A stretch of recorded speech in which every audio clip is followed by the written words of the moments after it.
You prayed and believed your whole life, and here you are. Explain that to me. What do you say to people that are offended by your show because you pray to Jesus in every episode? If we disown him, he'll disown us. When a 12-year-old watches his mother dying of cancer, a God who would allow that is not worth believing in. Life is really a tale told by an idiot, full of sound and fury and signifying nothing. Name? Wheaton, Josh Wheaton, Philosophy 150. You might want to think about a different instructor. Come on, man, it can't be that bad.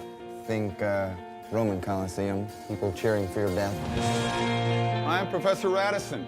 This is Philosophy 150. I would like to bypass senseless debate altogether and jump to the conclusion, which every sophomore is already aware of: there is no God. All that I require from each of you is that you fill in the papers I've just given you with 3 little words: God is dead.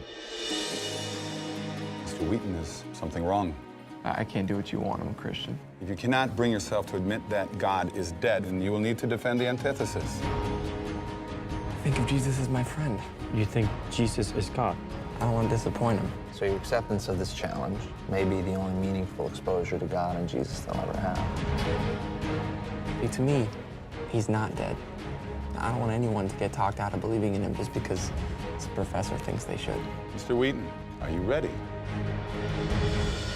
We're going to put God on trial. If you think you're smarter than me, Wheaton, do not try to humiliate me in front of my students. In that classroom, there is a God. I'm him. This experiment is over. You get to decide who the most important person in your life is. Me, Professor Radisson. But I have to do this thing.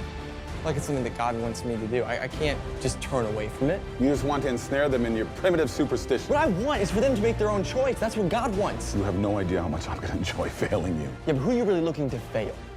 Me or God? God's not dead, he's surely alive. He's living on the inside, roaring like a lion. God's not dead, he's surely alive. He's living on the inside, roaring like a lion. Science supports his existence. You know the truth. So why do you hate him? It's a very simple question. Why do you hate God? God's not dead, he's surely alive. He's living on the inside, roaring like a lion.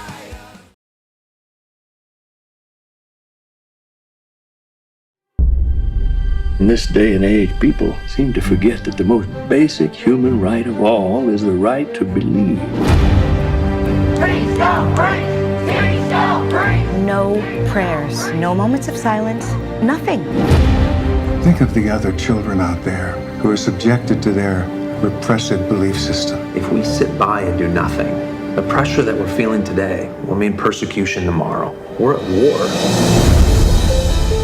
What makes nonviolence so radical is its unwavering commitment to a nonviolent approach. Isn't that sort of like what Jesus meant when he said that we should love our enemies? Yes, you have heard it said, love your neighbor and hate your enemy. But I tell you, love your enemies and pray for those who persecute you. One of your students sent a text to their parents. Did this happen?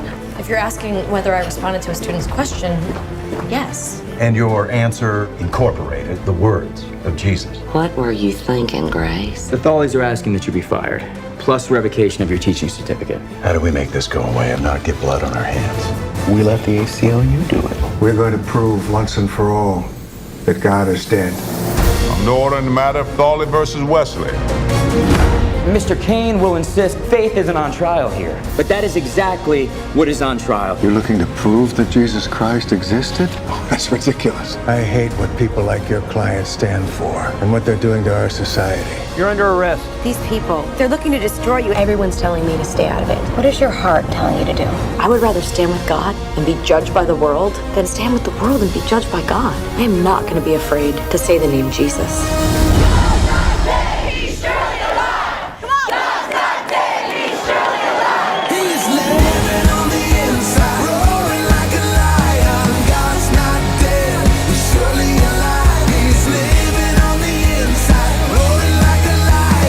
If we're going to insist that a Christian's right to believe is subordinate to all other rights, then it's is not a right. Mr. Inler, you are out of order. I charge you with contempt. I accept the charge because I have nothing but contempt for these proceedings. God's not